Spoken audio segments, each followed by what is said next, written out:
भारत एपर्यंत प्रथम 3टी मैच जीति और ओडीआई विश्वकप 2023 पॉइंट टेबुल शीर्षर अच्छी। अन्यपक्षे बांग्लादेश निजर प्रथम 3टी मैच मध्य 2टी हारी और सेमिफाइनाल रेस दौड़ पछरे पड़ी। यह मैच भारत पर अधिक गुरुत्वपूर्ण हो जाए कारण यह क्रमागत 4टी विजय निश्चित कर सेमिफाइनाल योग्यता निकटतर कर। वर्तमान समय भारतर कौन चिंता ना। बांग्लादेश मैच पूर्व भारत दल एक पजल रही।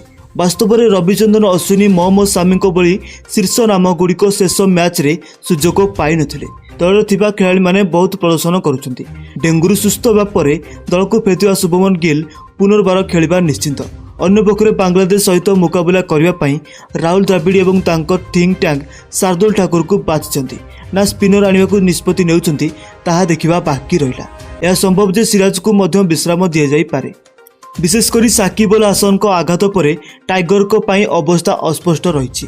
यदि साकिब अल हासन बांग्लादेश टीम रे उपलब्धि न हुंती एवं बांग्लादेश टीम पाई एक बड़ झटका हेबो। किंतु सर्वशेष रिपोर्ट रे कहुई भारत विपक्ष मैच पाई बांग्लादेश अधिनायक कठिन परिश्रम करुछंती।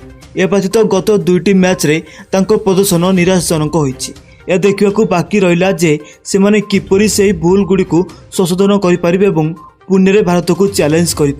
तेज भारतर प्लेइंग 11 आज किछि एहिपरि होई पारे। शुभमन गिल सहित रोहित शर्मा ओपनिंग करेंगे।